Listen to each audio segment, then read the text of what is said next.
கோவை பேரூரில் புதிதாக துவங்கிய அரசு தொழில் பயிற்சி நிலையத்தில் 2025ஆம் ஆண்டுக்கான நேரடி சேர்க்கைக்கான தேதி அக்டோபர் 31ஆம் தேதி வரை நீட்டிக்கப்பட்டுள்ளது என கோவை மாவட்ட ஆட்சியர் பவன்குமார் கிரியப்பனார் இன்று அறிவித்துள்ளார். இதுகுறித்து மாவட்ட நிர்வாகம் வெளியிட்ட செய்திக்குறிப்பில், பேரூர் அரசு தொழில் பயிற்சி நிலையம் advanced CNC machine technician, aeronautical structure and equipment fitter, multimedia, animation and special effects, in plan logistic assistant, central air condition plans, mechanic போன்ற தொழில் பிரிவுகளில் மாணவர்களுக்கு பயிற்சி வழங்கி வருகிறது என்று குறிப்பிடப்பட்டுள்ளது. 10ஆம் வகுப்பு தேர்ச்சி பெற்ற மாணவர்கள் இப்பயிற்சிக்கான நேரடி சேர்க்கைக்கு விண்ணப்பிக்கலாம். மாணவர்களின் வசதிக்காக சேர்க்கை தேதி 31ஆம் தேதி வரை நீட்டிக்கப்பட்டது எனவும் தெரிவிக்கப்பட்டுள்ளது. மேலும் இத்தொழில் பயிற்சி நிலையம் கட்டுமான தொழிலாளர் நலவாரிய உறுப்பினர்களின் குழந்தைகளுக்கு எனவும் சேர்க்கைக்கு விண்ணப்பிக்கும் போது கட்டுமான தொழிலாளர் நலவாரிய உறுப்பினர் அட்டை கொண்டு வருவது கட்டாயம் எனவும் கூறப்பட்டுள்ளது.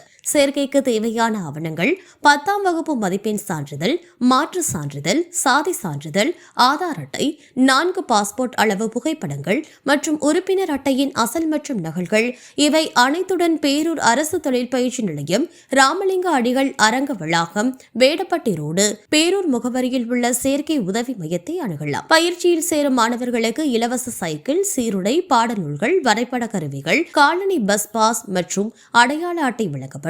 அதோடு மாதாந்திர உதவித்தொகை ரூபாய் 750 வழங்கப்படும். மேலும் அரசு மற்றும் அரசு உதவி பெறும் பள்ளிகளில் 6ஆம் வகுப்பு முதல் 10ஆம் வகுப்பு வரை தமிழ் வழியில் பயின்ற மாணவர்கள் மாதம் 1000 உதவித்தொகை பெறுவர். மேலும் விவரங்களுக்கு 8825434331 9566531310 8122204778 மற்றும் 9894824775 ஆகிய எண்களில் தொடர்பு கொள்ளுமாறு மாவட்ட ஆட்சியர் பவன்குமார் தெரிவித்துள்ளார்.